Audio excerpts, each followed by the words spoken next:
Así que estamos muy agradecidos. Así que abra su Biblia en el primer libro de Samuel, capítulo 16, y vamos a seguir con el asunto, el tema del corazón,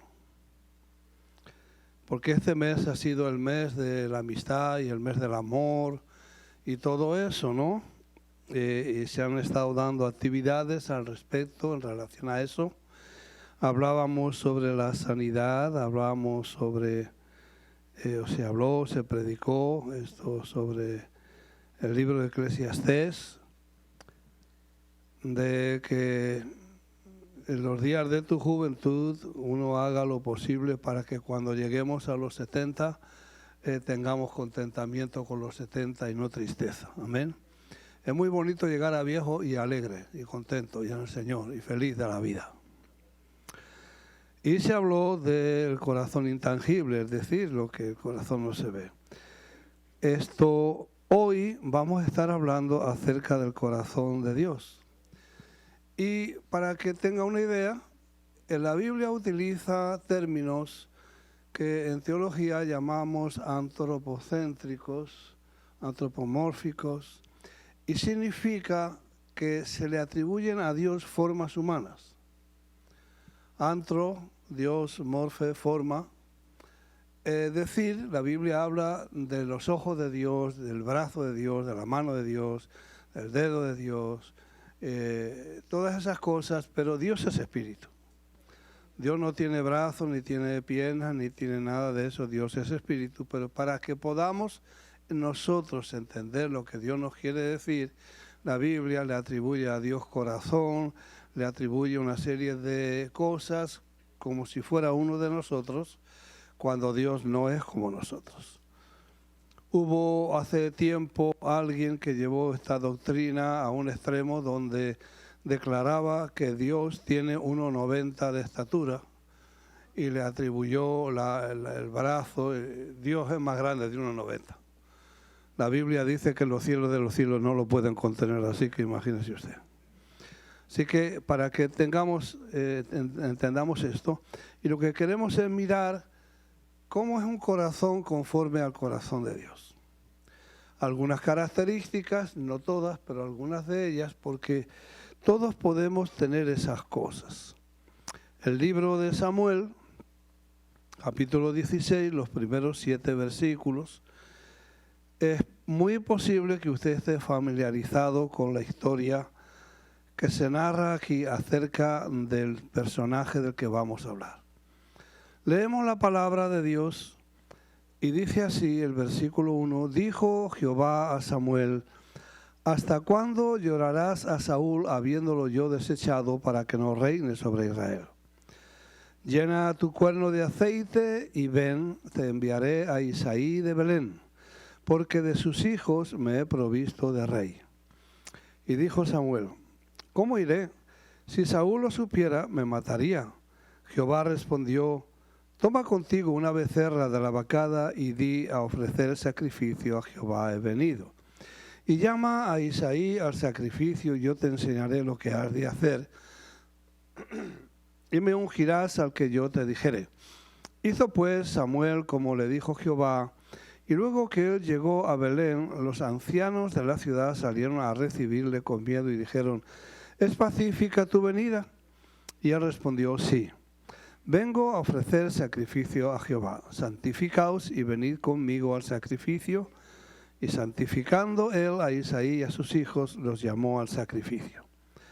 Y aconteció que cuando ellos vinieron, él vio a Eliab y dijo: de cierto, delante de Jehová estás ungido. Y Jehová respondió a Samuel: no mires a su parecer, ni a lo grande de su estatura, porque yo lo desecho. Porque Jehová no mira lo que mira el hombre, pues el hombre mira lo que está delante de sus ojos, pero Jehová mira el corazón. Fíjate qué importante es el corazón para Dios, que Dios no le presta tanta atención a lo externo, a lo que podemos ver de una persona. En realidad Dios va más allá y Dios lo que mira es el corazón. Sus ojos están puestos sobre ello. Cuando Eliab, el hijo mayor de Isaí, llegó alto, fornido, aguerrido, él dijo, bueno, pues ya está, este es parecido a Saúl. Y Dios dijo, no, no es este.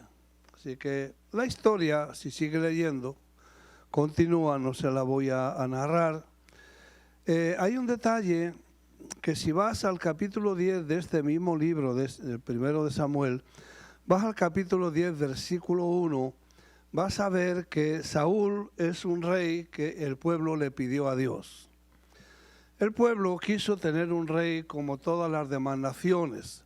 Hasta entonces el que había dirigido la nación era Jehová, directamente. Pero el pueblo quería tener a alguien donde ellos pudieran relacionarse mejor, ¿no? A un Dios que no lo veían. Danos un rey para que nosotros lo veamos, tengamos a quien acudir. Y escogieron a Saúl, un hombre alto, le llevaba la cabeza de hombros para arriba, al más alto, fornido, tímido, y lo escogieron por rey. Y Saúl fue ungido y Samuel, el profeta, usó una redoma, es decir, una vasija de aceite. Pero cuando van a ungir a David, usted lo puede leer aquí más adelante en el versículo 13, Samuel tomó un cuerno, es decir, David fue escogido directamente por Dios, Saúl, fue escogido por el pueblo y se utilizó para el ungimiento un instrumento hecho por manos de hombres, pero para ungir a David se utilizó un instrumento hecho por Dios, el cuerno de un carnero. Cuando hay una declaración, si vas aquí mismo al capítulo 13, versículo 14, esta es la historia. Samuel fue un hombre que fue escogido, el pueblo lo escogió y Dios hizo una obra con él, cambió su corazón, pero de un día para otro. No tuvo un tiempo de entrenamiento, no tuvo un tiempo de preparación. Y Dios lo respaldó, Dios lo avaló, pero llegó un punto donde él pensaba que por el hecho de haber sido escogido y ungido por Dios, podía hacer lo que le daba la gana. Que Dios le iba a permitir hacer algunas cosas diferentes a como Dios le había mandado. Y Dios no tranza con eso. Entonces llegó un momento donde Dios lo desecha. Hay un montón de enseñanzas en esta historia increíbles. Dios lo desecha y le dice a Samuel, el profeta, no oren más por él porque ya yo lo he desechado. Y cuando vas allí al capítulo 13, versículo 14, el mismo Samuel le dice a Saúl que Jehová se había provisto de otro rey. Y dice, alguien que sea conforme a mi corazón, porque él hará todo lo que yo le mande, todo lo que yo le mande. Eso lo puedes ver en el Salmo, lo puedes ver en Hechos 13, 22.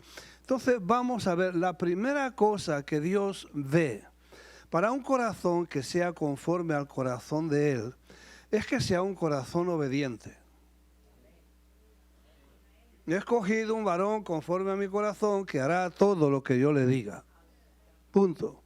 David no fue perfecto, David cometió errores, David tenía fallos, David, no vaya usted a pensar que era la última Coca-Cola del desierto, no, David metió las de caminar, pero David tenía algunas otras cosas que nosotros podemos también aprender de ellas. La obediencia es básica en la vida cristiana. Si no vamos a hacer lo que Dios quiere, lo que Dios nos mande, entonces nuestro corazón no es un corazón conforme al corazón de Dios. Muchísimas gracias por ese entusiasmo tan tremendo que tienen. Ya. Ustedes como siempre. No cambia. Dios te ama, amén, amén. Hay que obedecer. Silencio absoluto y total. La verdad. Y no cambian. La misma, domingo tras domingo. Digan amén, hombre. Ya, si no obedecemos, si no hacemos lo que Dios nos manda, nuestro corazón no es un corazón conforme al corazón de Dios. Ya, está claro, ¿no? Vaya. Eso va para ti, va para mí, va para todos los que estamos aquí. No hay más que hablar. Ahora vamos a ver algunas cosas que tenía David. Yo le dije a Sofía, pónmela por ahí.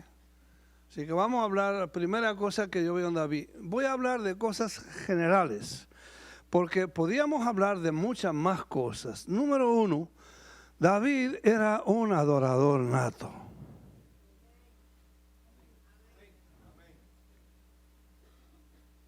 Adoraba a Dios. Venga. Le gustaba adorar a Dios. El tío era un fanático. David, como todo buen adorador, amaba la presencia de Dios. Veía a Dios en todo. Se iba al campo y allá en la soledad, cuando no había mucho público, componía salmos para el Señor. Le cantaba a Dios en la intimidad, miraba al cielo, los cielos cuentan la gloria de Dios, hablaba del mar, hablaba de la naturaleza, veía a Dios en todo. Y una de las cosas que debemos de aprender es que en vez de estar viendo al diablo por todos lados, deje al diablo tranquilo y vea a Dios por encima del diablo. Porque detrás del diablo y por encima del diablo hay un Dios en los cielos sentado en su trono. Y sabía ver a Dios y adoraba a Dios, hombre, constantemente, continuamente. Cuando David fue rey y el arca de Dios estaba en manos de los filisteos, Saúl no hizo nada, el tío. Allí reinó y no pasó nada. Cuando David fue rey, lo primero que hizo, no, el arca me la traen a Jerusalén aquí ahora mismo. Y la Biblia dice, después que cometió el error de traerlo con carro nuevo y vaca nueva y toda la historia, la trajo conforme a la palabra de Dios. Y dice la Biblia, se quitó el manto y se quitó todo el traje real y en chancletas y chores danzaba delante de Jehová con toda su fuerza. Adoraba a Dios. Y no puedes ser un adorador si no tienes intimidad con Dios. Uno adora lo que uno ama. Si no lo amas, no lo vas a adorar, olvídese de eso. Pero David amaba al Señor y era un adorador nato. Vaya, el libro de los Salmos escribió la mayoría de ellos. Cuando él trajo el arca, ¿qué? No había sistema levítico, no había templo. ¿Y qué? ¿Y qué? ¿Tú crees que lo pararon a él? No. Hizo una tienda y me meten el arca en una tienda. Y llamó a los levitas, a los cantores, a los músicos y les dijo, alaban al Señor y adoran al Señor 24 horas al día, 7 días a la semana. Hay que adorar al Señor. Y levantó lo que la Biblia llama el tabernáculo de David. Fue famoso, fue conocido el tabernáculo de David. ¿Por qué? Porque era una adoración constante lo que él le daba al Señor. Es porque él entendió algo en su relación con Dios, que Dios va más allá de los toros, de las vacas, de los cabritos, de las palomas, de todo el sistema levítico. Él dijo, Dios, qué toro ni qué 8 cuartos. A Dios lo que hay que hacer es alabarlo. A Dios lo que hay que hacer es adorar su nombre. Hay que exaltar su nombre, hay que confesar su nombre, hay que declarar el nombre de Jehová, hay que confesar el nombre de Jehová. David entendió, David fue un poquito más allá de los sistemas instituidos por Dios mismo, pero que eran la sombra de lo que Dios quería en realidad llevar al pueblo con ello. Levantó el tabernáculo caído de David y nos deja la Biblia, nos enseña, Amós habla de esto, Hechos capítulo 15, que en los postreros días, una de las cosas que Dios iba a hacer era restaurar el tabernáculo caído de David, porque ahora resulta que el tabernáculo de Dios somos nosotros. Dije, somos nosotros, ese cuerpecito tuyo. Es la tienda donde mora el Espíritu Santo de Dios. ¿Qué te pasa? Estará gordito, flaquito, le duele aquí, le duele allá. A Dios le importa un pepino. Ahí mora el Espíritu Santo de Dios. Y la restauración del tabernáculo caído de David es simplemente enseñarle a la iglesia que Dios debe de ser adorado, alabado en todo tiempo y en todo momento, bajo toda circunstancia, en cualquier lugar, bajo cualquier situación en la que uno se pueda encontrar. Por eso les decía, el poder que tiene la alabanza y la adoración. Tú subes a Dios en adoración. Por eso cuando uno va a Dios y los seminarios de oración y toda esa serie de cosas, los tipos de oración, las clases de oración y todos los rollos de la oración que a veces le hacemos tan difícil. ¿Por qué en vez de andar pidiendo, mendigando, por qué no alabamos a Dios primero? Dije, toda oración debe de empezar adorando y alabando al Señor. Vaya a la Biblia. Tú eres mi Dios, tú eres mi Rey. Tuyo es el cielo, tuyo es la tierra, tuyo el poder, tuyo el gobierno. Tú eres el dueño de todo. Tú todo lo puedes. Tú.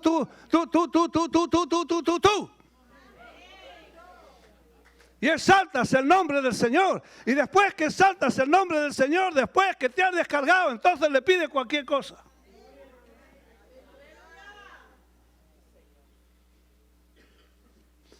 En vez de ir lloriqueando la primera, déjese de eso. Alabe el nombre del Señor, exalta el nombre del Señor, levanta el nombre del Señor. David era así. Así que cuando hablamos de un corazón conforme al corazón de Dios, lo primero que era David es que cuando tú vas, Abraham levantó 5 altares a Jehová. Pero donde quiera que iba, levantaba un altar. Era otro adorador, el tío también.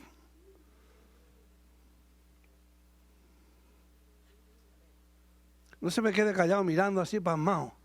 Alabe al Señor. Dije, alabe a Dios. Hay libertad para alabar al Señor. Diga gloria a Dios, aleluya, santo, bendito. Diga algo. Exalte su nombre. Siempre. Y David escribió, ¿para qué les voy a contar los salmos? ¿Para qué vamos a hacer el recuento de todos los salmos que David decía desde que nace el sol hasta que se pone, sea el nombre de Jehová bendecido, donde quiera que sea? Ya está. ¿Para qué vamos a citar todo eso? La segunda cosa que tenía David es que David era un guerrero. No, la segunda. Tenía plena confianza en Dios. La intimidad con Dios te lleva entonces a un conocimiento que produce confianza en Él. Por eso es que David no se asustaba. Él está en el campo, está cuidando las ovejas. El Espíritu de Dios está sobre él, porque dice la Biblia que desde que Samuel lo ungió, el Espíritu de Dios no se apartó ni un día de estar sobre David.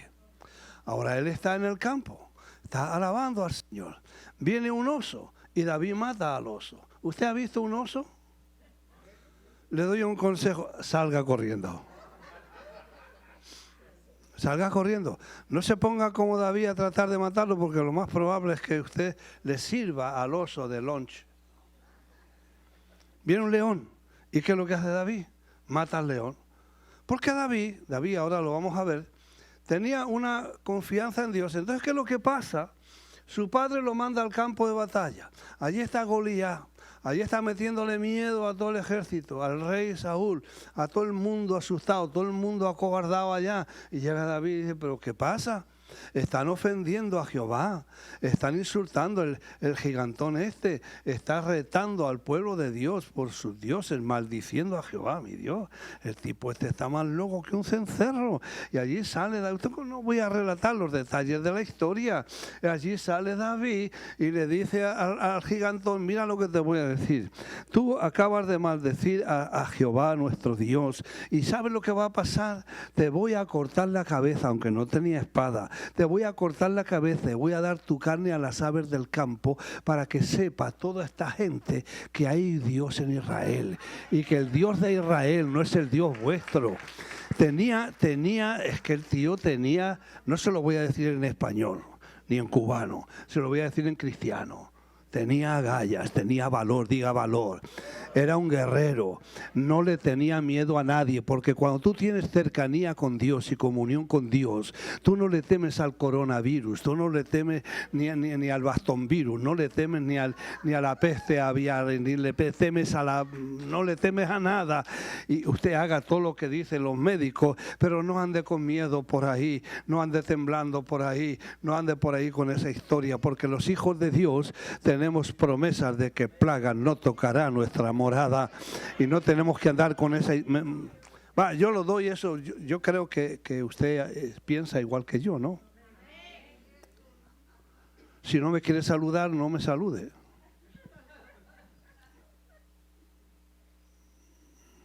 Pues yo lo voy a saludar a usted. Le voy a dar un abrazo y le voy a toser en las narices.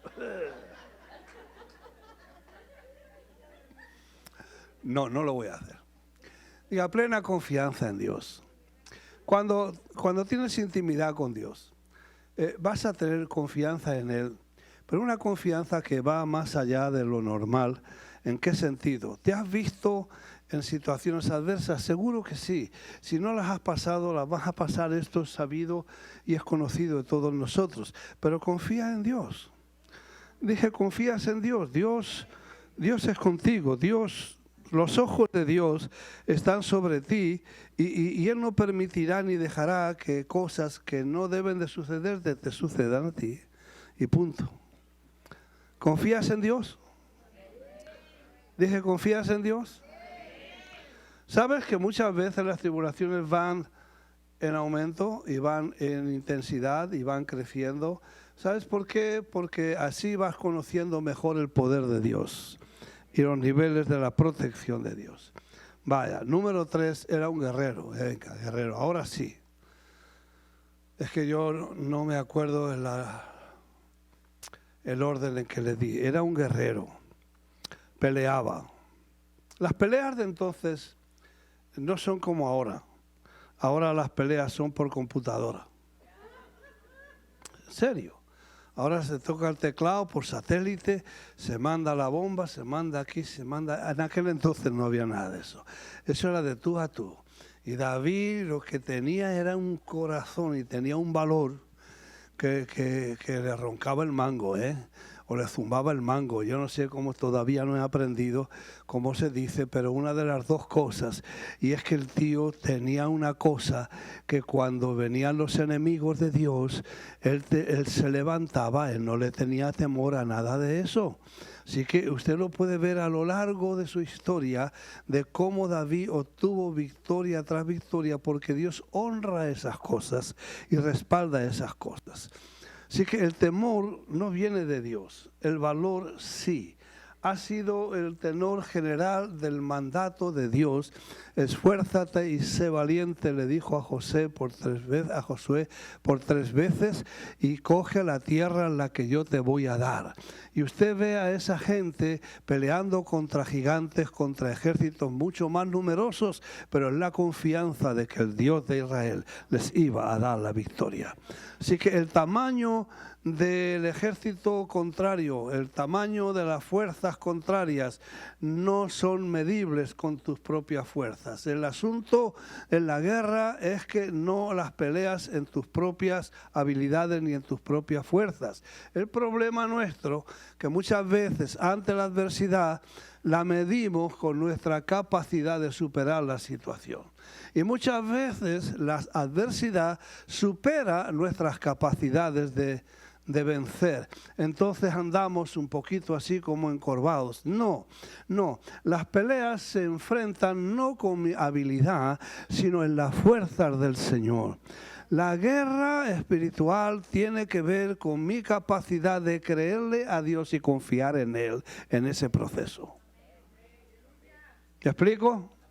Usted y yo no podemos la mayoría de las veces superar la adversidad, pero tenemos un Dios que sí puede. Y nuestra capacidad de creerle y confiar en Él en esa situación es lo que el diablo va a medir. Por lo tanto, siga peleando, pero no con la actitud de a ver quién gana, sino con la actitud de un vencedor. Por eso la Biblia nos llama que somos más que vencedores. Y en realidad la palabra dice que somos vencedores de profesión.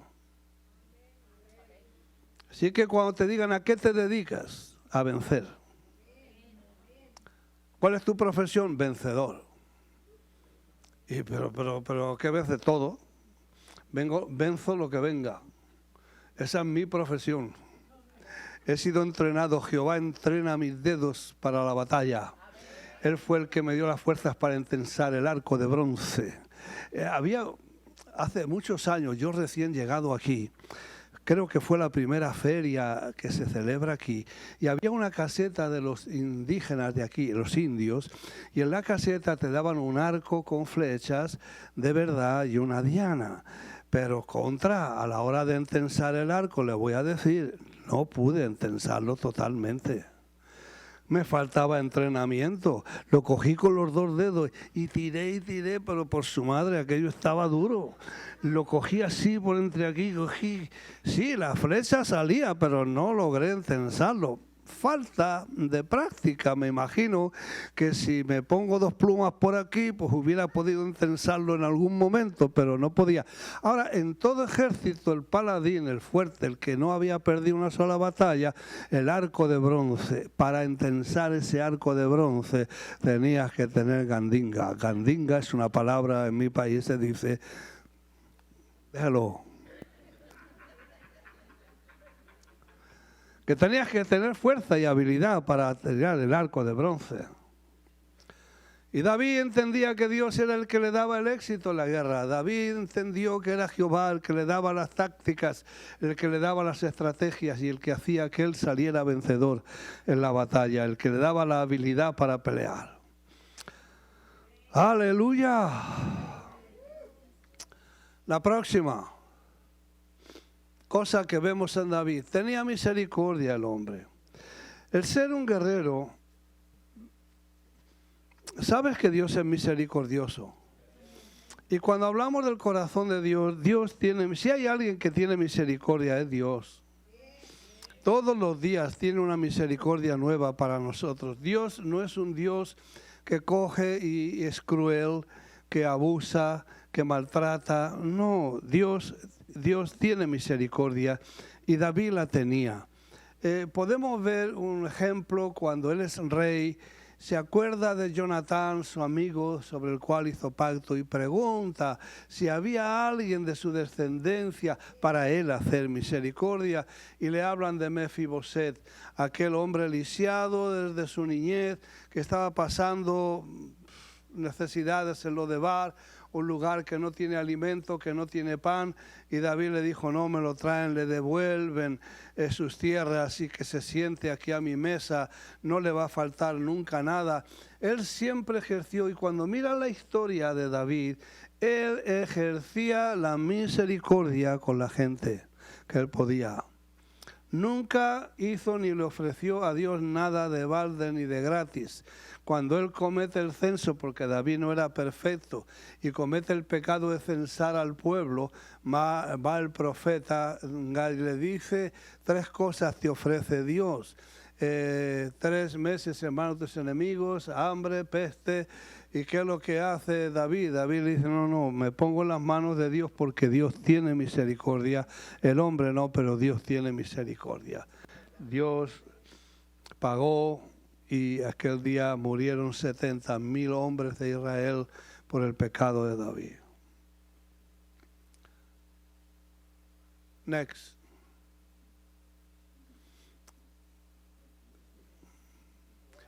Dios, ¿sabes? Antes de entrar en esta, que David tenía misericordia, pero David también amaba la justicia. David amaba la justicia.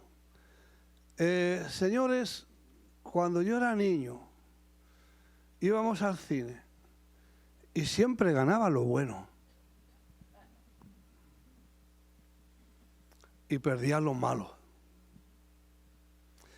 Y el muchacho de la película siempre terminaba ganando. Hoy ya no se sabe quién gana. Hoy a lo bueno le llaman malo, a lo malo bueno, y hoy gana cualquiera. David tenía un sentido de justicia, aborrecía a los que aborrecen a Dios. Por eso no me explico cuando creyentes apoyan el aborto. Oiga, dígame si puede. Haga lo que le dé la gana. Pero te voy a decir una cosa. El aborto no es de Dios. Eso es un crimen. Disfrázalo como te dé la gana. Oye, yo voy a ser abuelo ahora. ¿Dónde está mi hijo Eduardito? Míralo ahí atrás. Ponte de pie, Eduardito, que ya de dito no tiene nada. Mira el zanguango ese, mira, ¿lo ves ahí? Lo tuve a los 50 años y Anita 42. Y decía la doctora, abórtelo porque corre peligro de aquí y corre peligro de allá, que lo aborte tu madre. Porque esta no lo va a abortar, lo tenemos. Que venga como venga, que salga como salga, pero lo tenemos. Y ahí está. El aborto es un crimen. No me interesa cómo usted lo quiera poner. Derechos de la mujer, derechos de aquí, derechos de allá. Le vas a dar cuenta a Dios por eso. Entonces, ojo, apoya lo que está bien, pero no respalde lo que no está bien.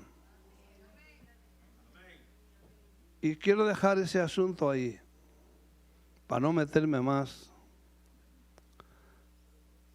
Pues es que, Dios mío, lo bueno es bueno y lo malo es malo. Y yo no voy a apoyar lo malo porque no me da la gana. Voy a apoyar lo bueno. Ya, y más nada. David era un líder, diga un líder. Era un líder porque inspiraba a la gente y la inspiraba por la pasión. David era un hombre apasionado. Si era guerra, como si era cualquier otra cosa, era un hombre que hacía las cosas con pasión. Y eso inspiraba a aquellos que le rodeaban. No todo el mundo, y eso es normal, que estaba con él, captaba el corazón de él. Pero la mayoría de la gente, David fue un hombre amado por el pueblo. Dije, el pueblo lo amó. El pueblo se sentía seguro con David. En un momento de su vida, porque David, en los errores que cometió, tuvo que huir, porque su propio hijo lo perseguía para matarlo. Así que él cometió errores y no pequeños.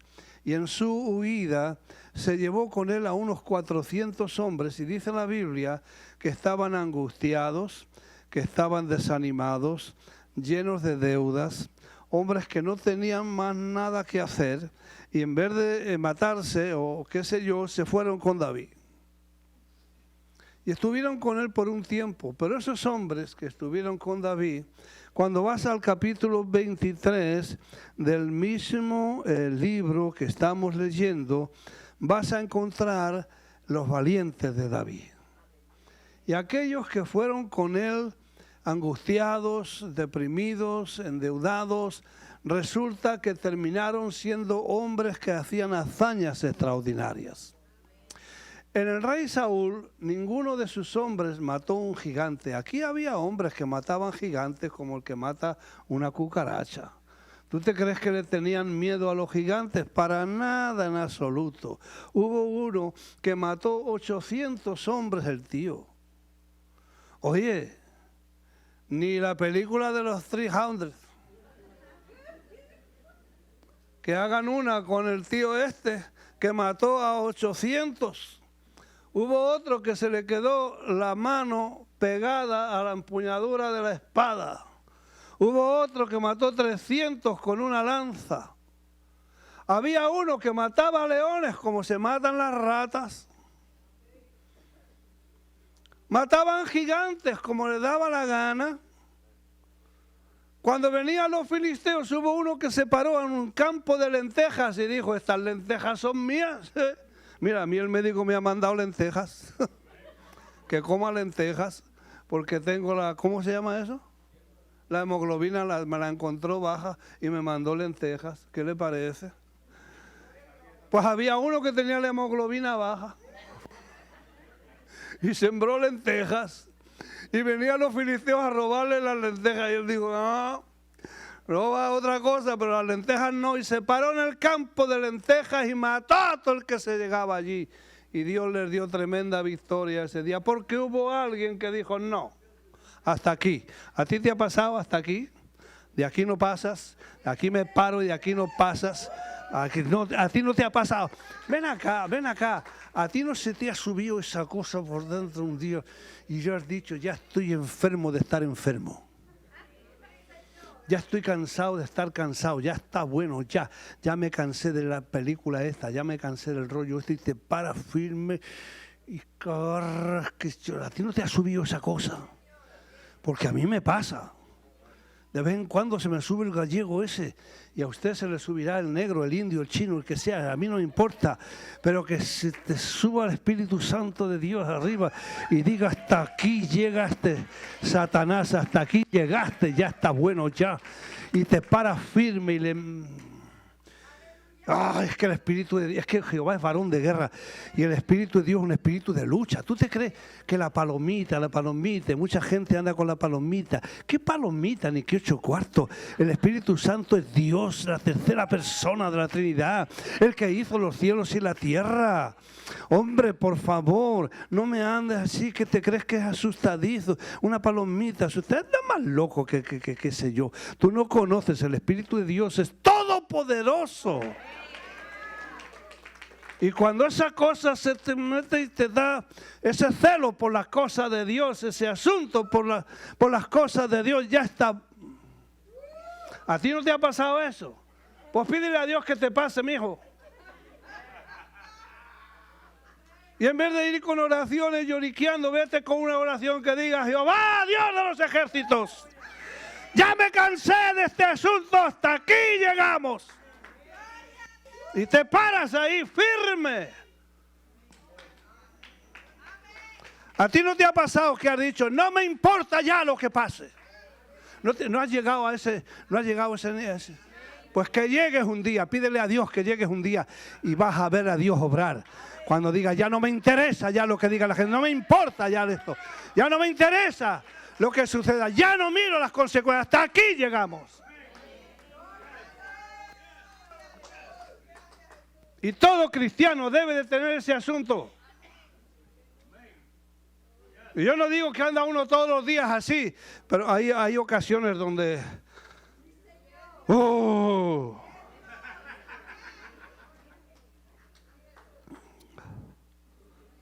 David inspiraba a su gente por la pasión que tenía en lo que hacía. Su pasión hacia Dios, su pasión hacia las cosas de Dios. Le molestaba con la mentira, le molestaba todo ese... Es que, señores, lo bueno es bueno y lo malo es malo. Y lo bueno tenemos que respaldarlo y apoyarlo y lo malo no. Por último, David dejó un legado. Dije, dejó un legado. Ya está. Vamos al primer libro de Reyes. Porque la pregunta viene... ¿quién se va a acordar de ti cuando te mueras? ¿Qué dejas cuando te mueras? Hay la ley del legado. Me acuerdo la primera vez que di esa ley del legado, simpática. Y decía, hay gente que lo único que deja son trastos viejos. que la gente a ver cómo sale de ellos. Ni siquiera lo van a llevar al rojo, blanco y azul. Están mirando a ver cómo se deshacen de todos los trastos viejos que dejan. Hay otros que dejan deudas. ¿Qué le parece? ¿Sí? Hay otros que dejan cosas. Lo único que dejan son cosas. Otros dejan retratos. Retratos viejos. Y usted los ve ahí, muy bonitos, está bien, consérvelos, consérvelos. Porque los retratos es que nos dan una idea de quién fue mi abuelo, quién fue mi tía, quién fue... Mira, mira, y luego le enseñamos a los nietos. Este era tu abuelito Pepito, y esta era tu abuelita Juanita, y este no se sabe quién es que se metió aquí en la foto y no sabemos quién es. Pero si todo eso es lo que dejas, hay gente que deja cosas y deja billetes, deja dinero. Eso está mejor. Pero tú sabes que el dinero y el billete no es lo mejor que puedes dejar. Lo mejor que se pueden dejar son valores, diga valores, principios, que son los que van a marcar la diferencia. Fíjate, el primer libro de Reyes, capítulo 3. David ya se murió. David se murió y Salomón, su hijo, es el que reina. David, no creas que tuvo una vida tan fácil, consecuencia de los errores que comete, y luego todas las historias de quién va a reinar. Otro de sus hijos quiso hacerse rey, pero él había prometido que el que él había señalado para reinar era Salomón, el hijo de Betsabé. Usted conoce la historia, ¿verdad? Bien, Salomón era joven. Y él tiene que llamar entonces al profeta, al sacerdote, al general, y entonces que lo unjan y lo nombren oficialmente rey de Israel, lo comenten al pueblo y que el pueblo lo sepa, y que Salomón pueda sentarse en el trono de David, su padre. Ahora, Salomón no la tiene fácil. David le da unas instrucciones antes de morir y le dice: sé hombre y sé sabio, porque fulano me hizo esto, zutano hizo lo otro, y del otro no te puedes fiar porque aquello el otro, así que tú sabrás lo que tienes que hacer. Y Salomón no sabe qué hacer. Y Dios se le aparece en sueños y le dice: ¿qué es lo que quieres que yo te dé? Pide lo que quieras que yo te dé. Versículo 5 del capítulo 3 del primer libro de Reyes.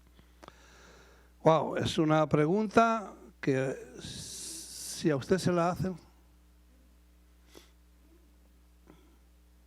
a mí me la hicieron, pero yo ya tenía la respuesta. Mira lo que dice Salomón. El versículo 6 del capítulo 3, mira lo que dice: tú hiciste gran misericordia a tu siervo David, mi padre, porque él anduvo delante de ti en verdad, en justicia y con rectitud de corazón para contigo. Mira cómo lo recordaba Salomón. Hacía poco que David se había muerto, pero el impacto de la vida de David en su hijo Salomón era un ejemplo de conducta en verdad, en justicia y rectitud de corazón para con Dios. Así lo recordó. Quizás tus hijos a ti no te dan nota cómo te ven, y tú no sabes la opinión que ellos tienen acerca de ti. Pero lo mejor que les podemos dejar a ellos es una vida que cuando ellos digan: ¿y cómo fue tu padre o tu madre?, que puedan reducirla y sintetizarla. No dijo: fue el rey de Israel, sus dominios se extendieron, tiene tantas medallas y tiene tantas, copas de éxitos del primer premio. ¿Qué es lo que declara Salomón? El carácter de David. Salomón no se fijó tanto en la plata, en el dinero, en el reinado, en el trono, sino en el carácter de su padre. Lo que va a prevalecer en la vida de los que nos siguen, de en otras generaciones, no es tanto el dinero, los títulos o las cosas que podamos dejarles, sino la vida de valores y principios que puedan afectar la vida de ellos, donde sirva de punto de referencia a la hora de ellos vivir las vidas que Dios les tenga preparadas. Si lo que has vivido, porque usted sabe, hay un refrán en mi país que dice que Dios nos libre del día de las alabanzas. ¿Sabes cuál es el día de las alabanzas en mi país? El día del funeral. Cuando llega el funeral y estás metido en el cajón, todo el mundo llega, ¡ay, el pobre, tan bueno que era! Y era sinvergüenza hasta las narices. Fue un hijo del diablo hasta más no poder. Pero ese día era buenísimo. Te llora hasta el apuntador. Lo has querido matar varias veces, ay, mi esposito, lo has querido matar varias veces. Te ha dado una vida aborrecedora, pero ay, el pobre, y lloras. Los hijos no querían saber de ti, pero ese día, ay, mi papito, pobrecito. Y era... Que Dios nos libre de eso. Gracias. Salomón lo recuerda por el carácter que observó en su padre.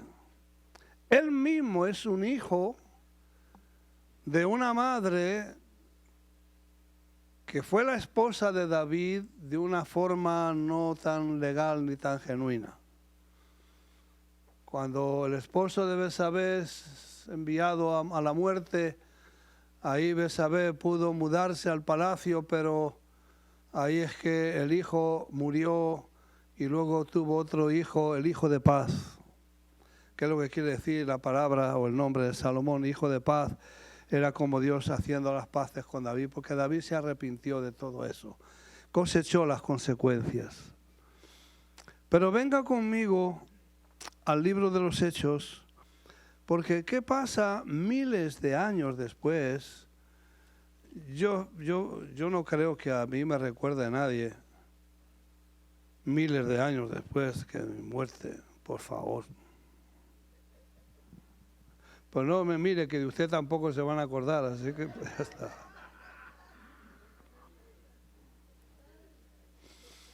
Capítulo 13 del libro de los Hechos, el versículo 36. Han pasado miles de años. Mira, cuando se narra la historia de Israel, David tiene que estar presente porque fue una figura importante en la historia de la nación. De hecho, de la descendencia de David viene el Mesías.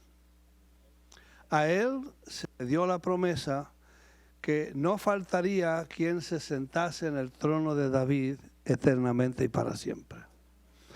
David fue tomado como punto de referencia en los reyes subsecuentes e hizo lo bueno ante los ojos de Jehová como David su padre.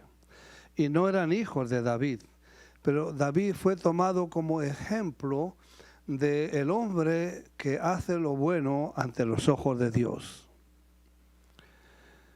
Han pasado miles de años. Se está dando ahora un relato totalmente ajeno a David, pero es mencionado en el versículo 36 y se dice lo siguiente: porque a la verdad David, habiendo servido a su propia generación según la voluntad de Dios, durmió y fue reunido con sus padres. El epitafio más grande que se puede poner en la vida de una persona, en la lápida de una persona, es algo así parecido.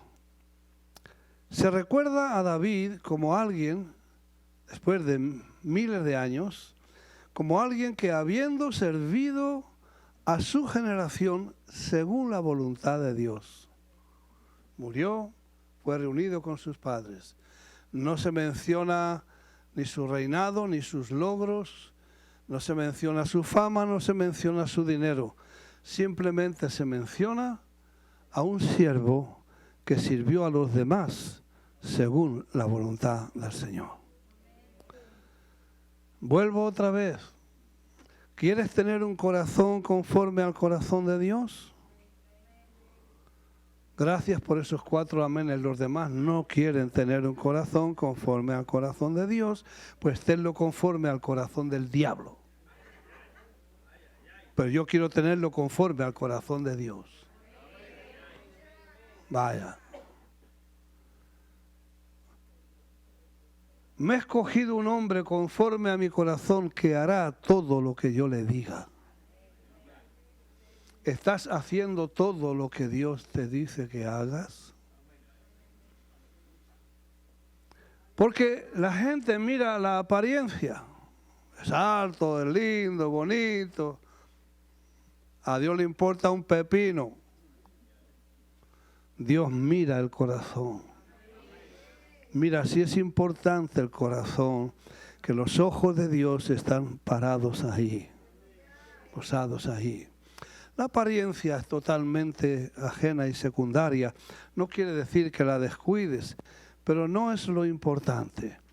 ¿Cómo fue recordado este hombre? La última mención que se hace de él en este aspecto en la Escritura, como alguien que en su generación sirvió a los demás según la voluntad de Dios. Ponte en pie.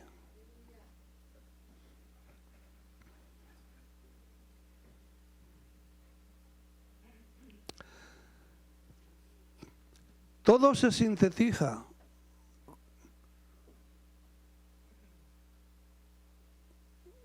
$70 años de vida, 80 años de vida. Todo se sintetiza en una frase.